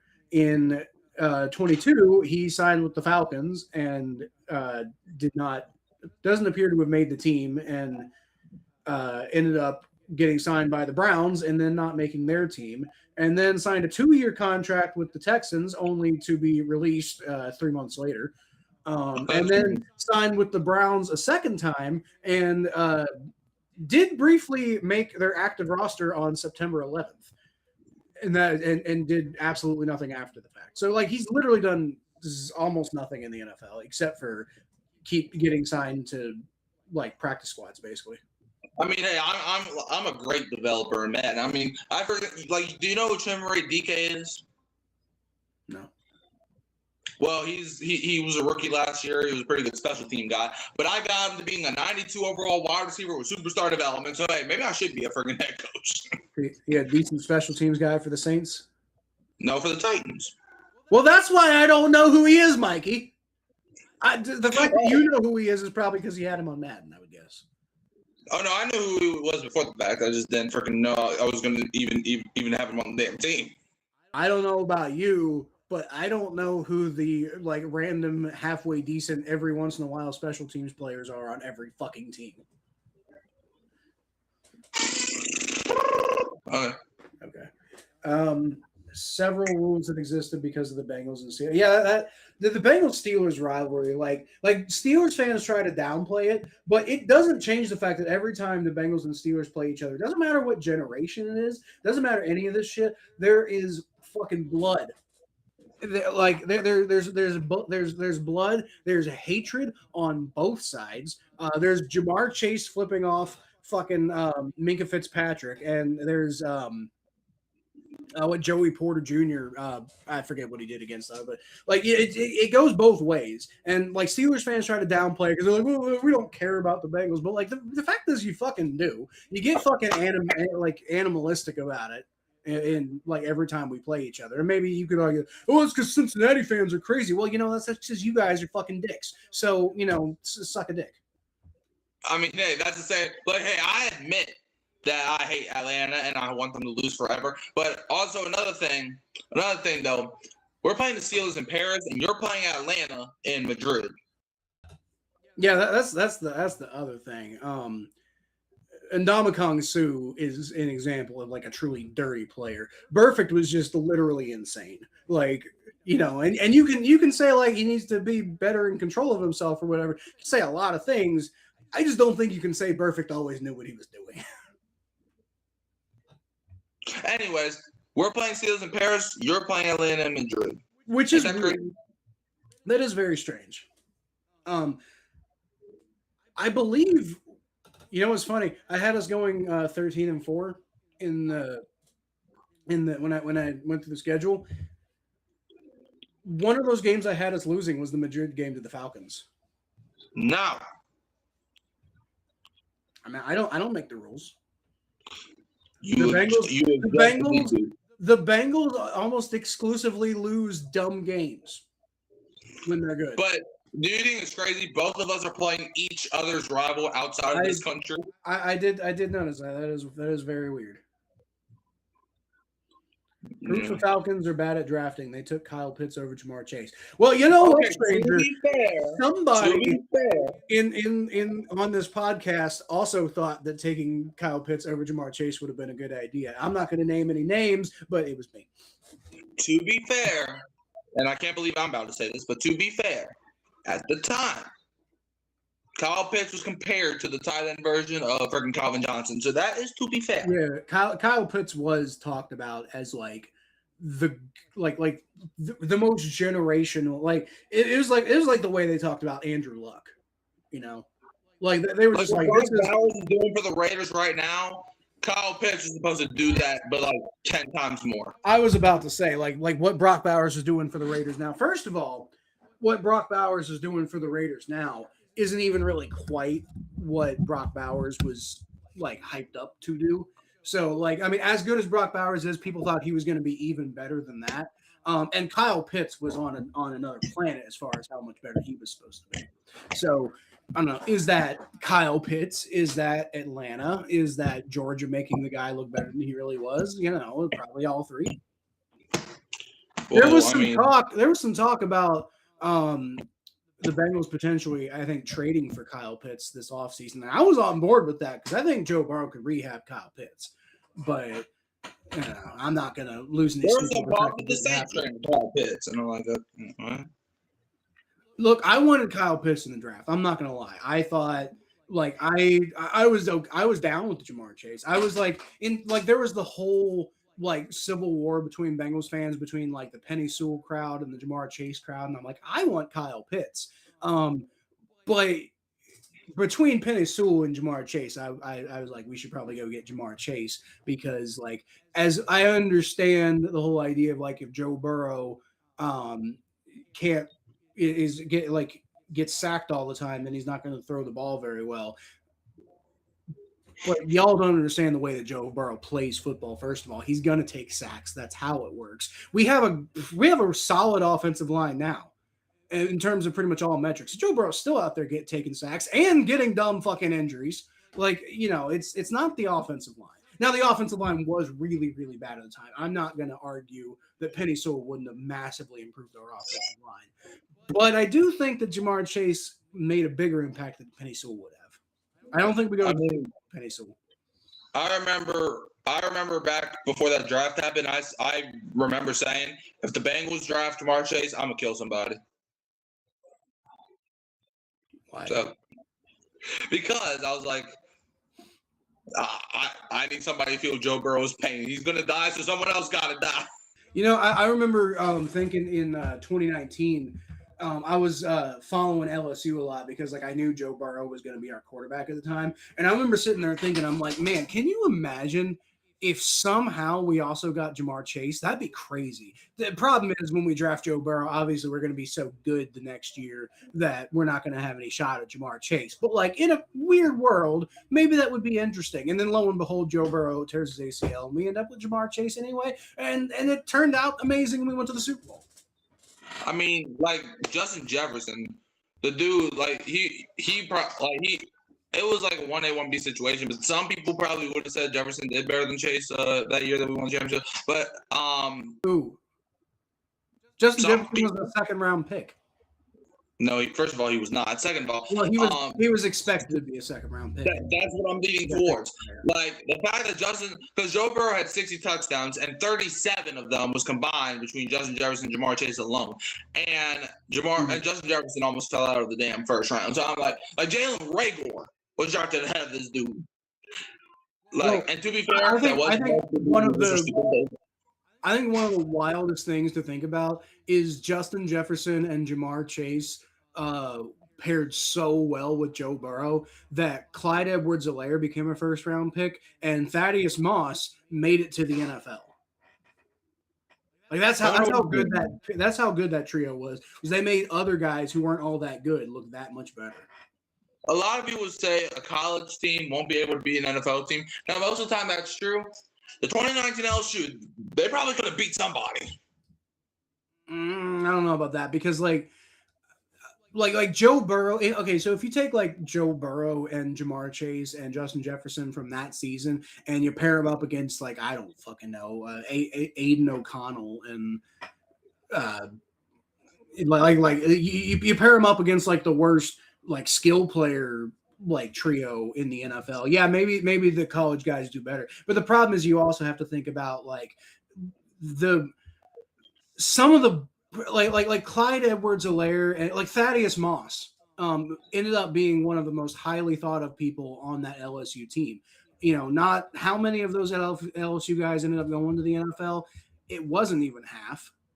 And that's every college team. But that's my point. Like, we're not just talking about the top high end. We're also you also have to talk about like, for the Bengals, they've got Howard Cross III as their like 17th defensive tackle on their team. And Howard Cross III would be starting for LSU. I mean, LSU had a record in 2019 of 14 players drafted, and let's see who they were. Let's see. If this damn thing cooperated, god damn it. Let me see, hold on, because I'm actually very interested. I know, obviously, most of the guys. Hold on, let me see. What if I typed in names? Because Google. This is why I said you can't ever trust damn Google because they're so stupid. All right, here we go. So let's see: Joe Burrow, Caleb Von Chaseon, Justin Jefferson, Patrick Queen, and Clyde Edwards-Helaire. That was just round one. Grant Delpit, Jacob Phillips, Lloyd Cushenberry, Christian Fulton, and Damian Lewis, Sadiq Charles, Richard Lawrence, Blake Ferguson, and Steven Sullivan. And then the next year, obviously, you have the Jamar Chase and whoever else, and then you had Derek Stingley eventually getting drafted. I mean, LSU, they probably could have beaten somebody. I mean, 2019 LSU was basically an NFL team if they were all in their teens. And right, but you said 14 guys, right? In 2020, yeah, but there's probably more spread around. Okay, there were probably more, but I know Jamar Chase and Derek Stingley, they were after. 2019 LSU might have been. I'm not super knowledgeable about college football, so I don't know how much you can say. But 2019 LSU got to be at least one of the best college football teams of all time. One of them. It is the best. The only one that might have an argument. I don't know enough about college football to make that statement. So the only one that might have an argument is the 2002 Miami. But even I personally don't think that they would have stood a chance if they were playing each other. Oh, it was 2001 Miami. No, it was 2002. Let me see. That's what I'm saying. I'm not the guy to make statements about college football. Let me see. 2002. Let's see. Yeah, that was the year that they had Ken Dorsey, Willis McGee. They had Andre Johnson, Kellen Winslow, Brett Rumberg, Frank Gore, Jonathan Vilma, former Saint, by the way, Sean Taylor, Antrell Roll, William Joseph, DJ Williams. But even they, I don't think, stand a chance against freaking LSU. They had Willis McGahee and Frank Gore. What a backfield. Yeah. Can you imagine if an NFL team had Frank Gore and Willis McGahee in their primes? It's weird. Like, Willis McGahee, he rushed for 1,700 yards and 28 touchdowns that year, and he was a Heisman Trophy finalist. And Frank Gore, he was known as a depth person and explosive rushing capabilities. Now, he was younger at the time, right? I mean, yeah, he was in college. Yeah. We think of, I meant younger than McGahee. I don't freaking know. I forgot who Willis McGahee even was, to be honest with you. Well, McGahee, I mean, was more of a force in the NFL well before you would have come around, so that makes sense. And here we go. Okay. But no, that's not me. I'm not doing like what strange. I'm not being dismissive. I'm saying that's why you don't remember McGahee. But you do remember Frank Gore because Frank Gore played until he's probably still playing. No, I know his son's playing. I know that. I'm joking, but I'm also I'm just saying Frank Gore played until he died. He played in the afterlife. That's how long he played. I mean, Frank Gore, if we want to be really technical about it, Frank Gore's sperm is playing, so does that mean Frank Gore still technically is playing? I don't think that's how sperm works. I think once it becomes a person, it stops being sperm. But I mean, Frank Gore's blood is inside this child's blood, who is now in the NFL. Well, so technically, the blood of Frank Gore is in the NFL.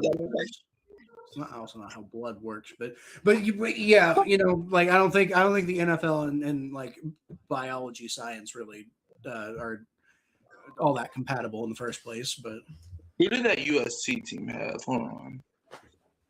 Carson Palmer and Matt Leinart. Because what about 2006 USC? Were they the other team that had? Oh, that wasn't too. Yeah, that was. Were they the other team that was thought of? You see, this is why you can't trust Google because they're giving me all these damn dots. Like, okay. Like. Once again, I think when you're thinking of Google, I think you're thinking of Google AI. Like Google is just a search engine you can use to find information. All right, let's see. They had John David Booty. He was the third-string quarterback for the Vikings for quite a while. Dwayne Jarrett, Keith Rivers. So there was one. Did they have Reggie Bush that year? I thought Keith Rivers was older than that. It might have been 2005, Miami. That might be one too. They had Clay Matthews on their team. It might be. Hold on. It might be the 2005 USC I'm thinking of because I know Reggie Bush was there. Yeah, because 2006 was the year that Bush got drafted. So yeah, it would be 2005. I swear. Yeah. I So thought they had we Matt drafted- Leinart. They had Matt Leinart, Reggie Bush, Dwayne Jarrett, Patrick Turner, Dominique Byrd, Oh, Lawrence Jackson, Cedric Ellis, Frosty Rucker, Brian Cushing. That's a notable person that I know of. Kevin Thomas. Yeah, I mean, they're probably. If I had to rank the top 3 of the teams I'm aware of, USC's 3, Miami's 2, and LSU's 1. I couldn't tell. Was that sarcastic about Brian What? Cushing? Yeah, I actually know who Brian Cushing is. Okay, I thought you were being sarcastic. I'm like, you should know who Brian Cushing is. Like, But to be honest, the only reason I know about him is because the dude tried to fight freaking somebody. well, that's what I'm saying. Brian Cushing is a fucking personality. Keith Rivers must have been like a freshman or something on that squad because we drafted him in 2008. You know, there's a guy in college named General Booty. Yes, I did. That's a good thing. I can't wait till he plays in the NFL. Okay. Well, yeah, so those are our predictions for the season. Keith Rivers is going to be taken by the Cincinnati Bengals in 2008. Like, for real? And then he's going to have a neck injury that completely ruins any potential he ever had. He could always take a knee. Or was it? No, he was the jaw. David Pollock was the neck. Keith Rivers was the jaw because the Steelers are a dirty fucking franchise. Nobody ever wants to fucking talk about it because everyone's like, oh, Vontaze Burfict hurt Antonio Brown and made him into a serial killer. But nobody ever fucking remembers about all the bullshit the Steelers pulled for years before that. I mean, hey, I hate the Steelers too.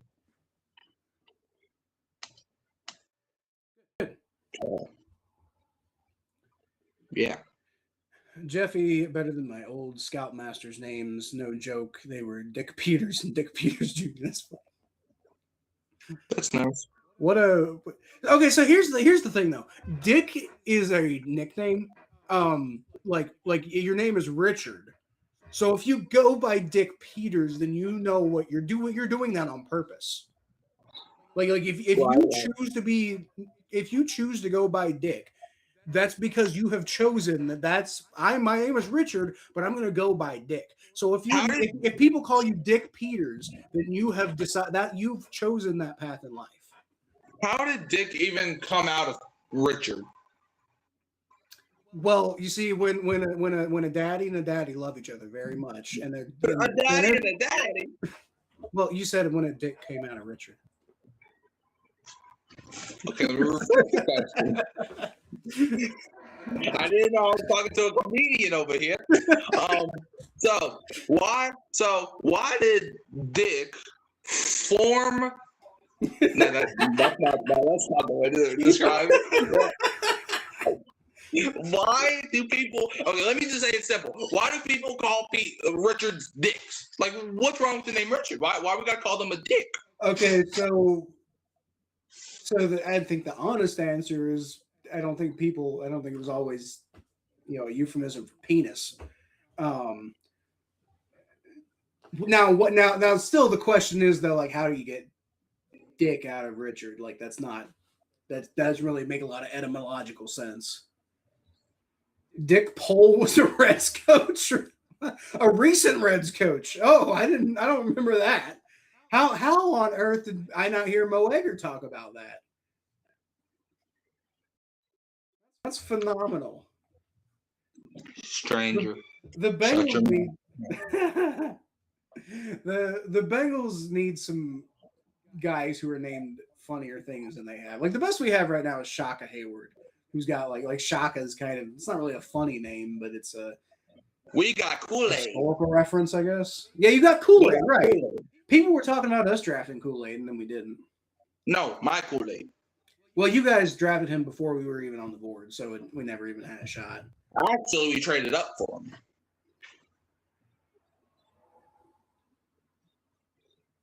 Right. In the second round. That is also. Oh. Yeah, I guess okay. So I guess we did pass on him then. Well, fuck. Okay, never mind. All right. So yeah, we also have a guy named Roach on our team. We have a guy named Bub on our team, Bubby Boy. We have a guy whose last name almost is Rattlesnake. We have who else we have? We have a guy that don't know how to pronounce his last name because it's spelled ETN, but we pronounce it HN over here for whatever reason. Let's see, who else do we have? We have freaking Jordan without the A. So I don't know if you have what your playoff bracket would be based off of your predictions. By the way, everybody, since y'all are here now, I don't know if y'all were here earlier, but Mikey's doing a series where he's actually just like predicting. I don't know if he's going to get through every team, but he's doing. Okay, well, he's doing a series where he's doing team predictions. So if you want to follow that further and also watch him say some wild shit about the Jets. If you want to hear him say some wild shit about the Jets, you can go ahead and do that now. But okay, I'm warning y'all. The Jets video is for entertainment purposes only. Watch at your own risk. Okay. Okay. So I don't know if you have like what your playoff bracket would end up being off the top of your head. Oh no, I do. Okay, so what's your playoff bracket looking like? Oh, darn it. All right, so this is what I had. Hold on, let me pull it up first. All right, so in the AFC, well, I just did wild card division. All right, so in the AFC wild card, I had the Patriots beating the Steelers, I had the Texans beating the Chargers, and I had the Ravens beating the Bills. And on the NFC side of things, I had the Eagles beating the Buccaneers, I had the Saints beating the Lions, fuck off, and I had the Bears beating the Rams. And then in the divisional, I had the Broncos taking care of the Ravens, I had the Patriots beating the Texans, the Seahawks beating the Bears, and the Eagles beating the Saints. But we don't got to talk about that part. All right, conference championships, I had the Broncos beating the Patriots, Seahawks beating the Eagles, and Super Bowl 61, which should have been last year's Super Bowl. I had Broncos Seahawks, and I had the Broncos winning this one, and Super Bowl MVP is Bo Nix. And you think I'm crazy for the Bengals going to the playoffs? You are. Okay. So let's see. I haven't gone through my actual playoff predictions, but I guess I can do them in real time here. So I've got, which would, by the way, be, and again, I did not put this together thinking on purpose that these teams would be in this place. This is just how my like game by game predictions work. I want to emphasize that. But in the AFC, the first playoff game is between the number 4 seed Las Vegas Raiders and the number 5 seed Tennessee Titans. Who would win in that game? I don't fucking know, because like this is just assuming a lot of crazy shit happens. So in that scenario, I don't fucking know. Probably the Titans. Probably the Titans win that game, right? Because like the Raiders. I got an interesting rematch though. Got an interesting rematch between one of the greatest playoff games of all time, between Jacksonville Jaguars and the Los Angeles Chargers. And I think in that situation, the Jaguars probably beat the Chargers. That's going to be a game for the number 1 pick. You know what? I just want to say, if we get a Titans Raiders playoff game this year, I'm coming back on here and I'm clowning on all y'all. All right. Okay. I'm gonna remember. And y'all say I'm the crazy one. Okay. Well, I mean, you think Drew Brees is a Hall of Famer, so.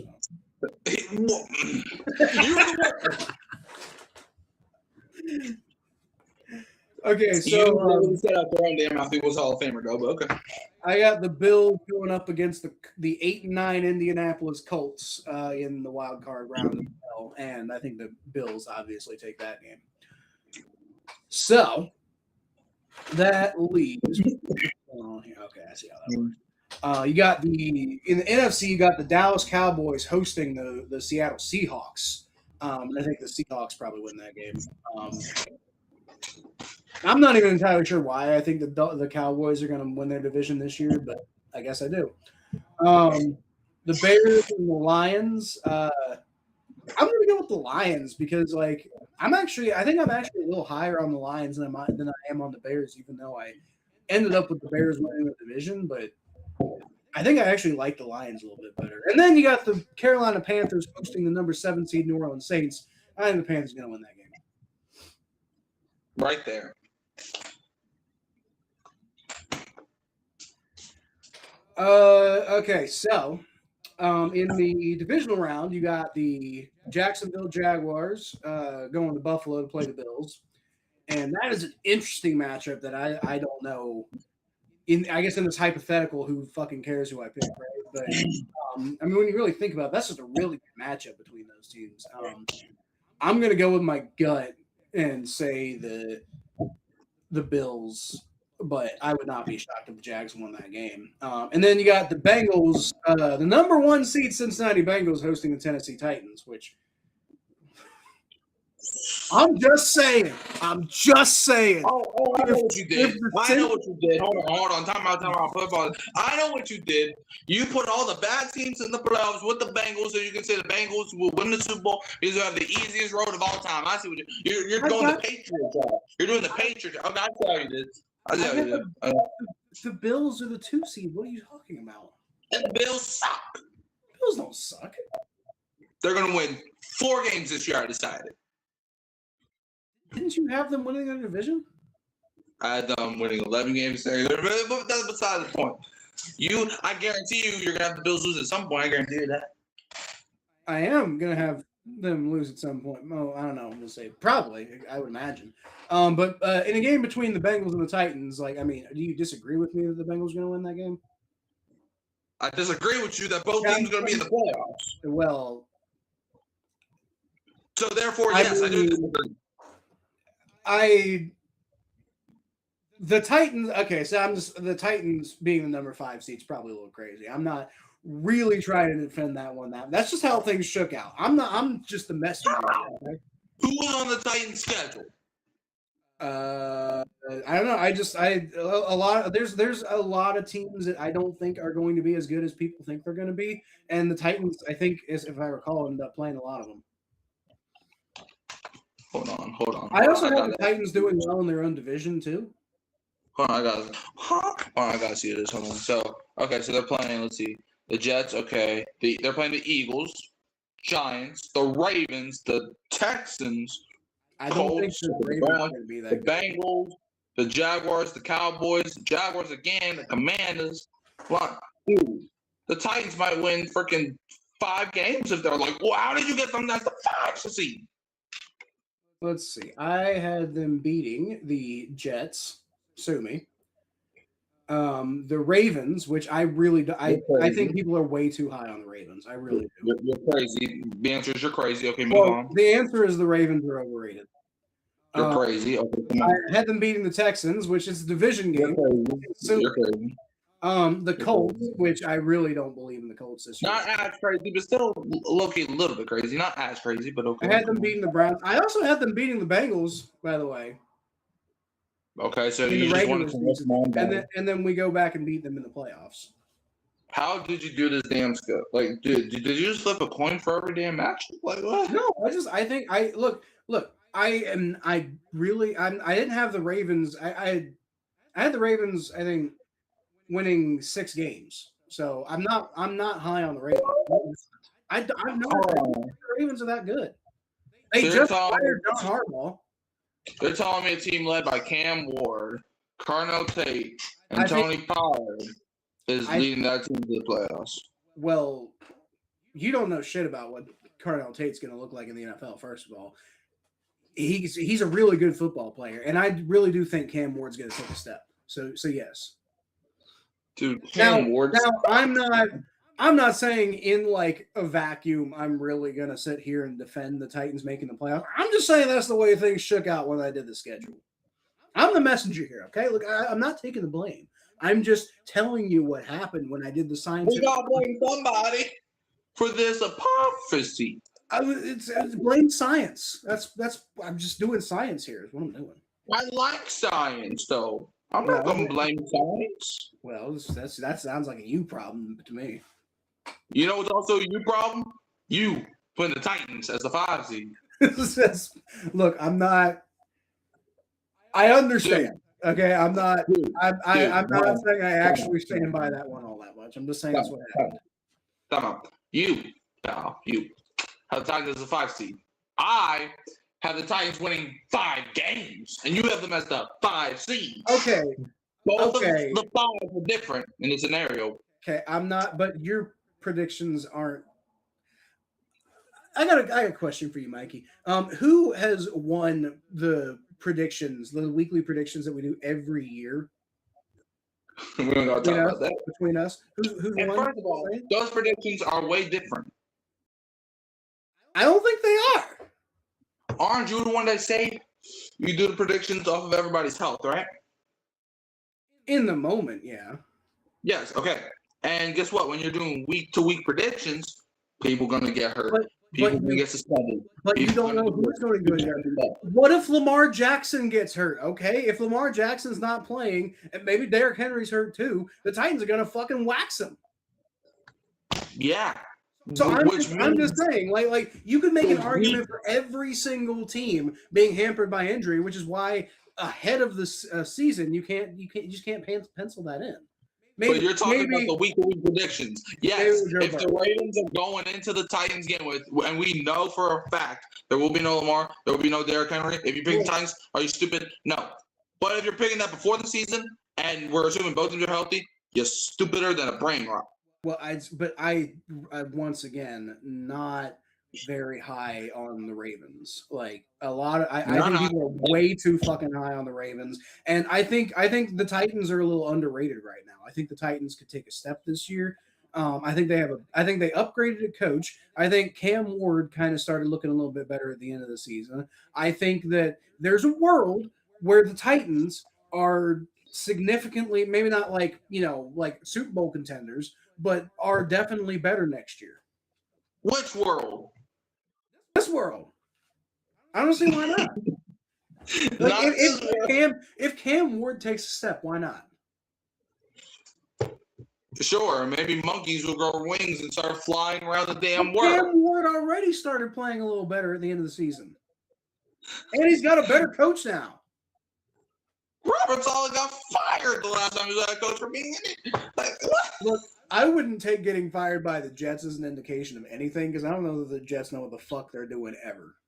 Everybody who talks about football, including you, thinks that Robert Saleh is a good coach. So I don't want to hear that. And I've said several, again, it's not that like we're comparing Robert Saleh to Mike Vrabel and we're like making like, conjectures and stuff like that, right? I'm comparing Robert Saleh to Brian Callahan, bro. Well, there's a difference. Mike Vrabel is loyal. Okay, there has never been like any pictures. There's never been a scenario where Mike Vrabel has ever been unloyal to anybody, especially the people that he cares about, aka his football players. Like whatever are you talking about? I would not use the word loyal to, but okay, all right, I'm following. I mean, Mike Vrabel's never cheated on any of the football games, right? He's never, like. Well, actually, like on boats, Actually, there's this whole it's history of the Patriots, cheating in football games. Also, in addition to the joke you're making, there's also that. I know that's why I'm making the joke because of that and the Diana Rossini. I'm confused. Are you joking about Spygate or are you joking about fucking Diana Rossini? I'm joking about both. Why can't I do both? All right. Let's see. I had the Titans beating the. I had them going on like a 3-game losing streak, 4-game losing streak, and then they beat the Lions. And then they lost to the Colts. Then they beat the Raiders, Steelers, and Texans to end the season. And I don't see why not. If Cam Ward takes a step, that's 100% possible. Oh, wow. Because, what's the record there? 10-7. That's like I wouldn't say if you bet that the Titans I'm just if you take my advice as gambling advice. Then you got a chance, you got a very small chance, but you got a chance of hitting a really big payday. Okay. I'm not saying that these are exactly very high odds that this is going to happen. I'm just saying the way that I saw it, the way that I see these teams developing, this is what I thought was going to happen in these individual weeks. And I'm also not really taking injuries into account, other than like every team might have some injuries that they're dealing with week to week. But at that point, you can't really.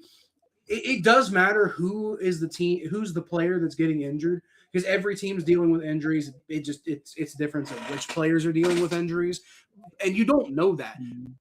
So since you don't know that, you could really make the argument that all of these fucking predictions we're doing right now are pointless anyway. And if you're going to make that argument, then you can't make fun of me, because I'm just making a bunch of pointless, predictions that are all guaranteed to be wrong anyway. Just like yours are guaranteed to be wrong.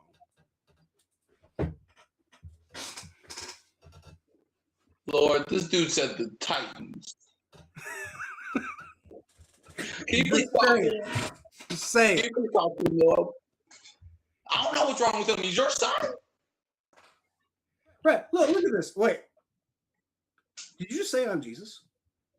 No, I said. Mikey just said I'm Jesus, guys. It's a revelation. This truly is the hot take show now.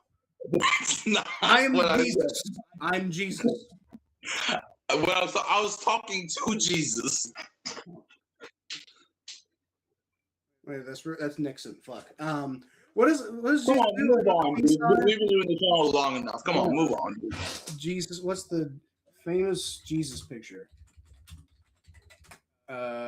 He's like holding up the here we go. It's like a thing, and then he's got like the cross, but it's not like that. That's like fucking T-Rex arms. Look, I don't mean to rush you, but I got stuff to do tomorrow morning, so we gotta wrap the show up soon. Okay, you know what? When you were fucking fighting with Stranger about some bullshit for an hour, I didn't rush you, okay? My mom just came into the room and said, "Wrap it up." I don't know what you want me to do. But you wasted half the show arguing with Stranger. Is my point. But He's yes, the one that but you're also, it's fine. I'm not saying we actually have to stay on here. It's not the point. Plus, Stranger is a dickhead. All right, come on now, can we wrap it up? Stranger's funny. Stranger is a dumbass, and I wish nothing but the worst. All right, come on.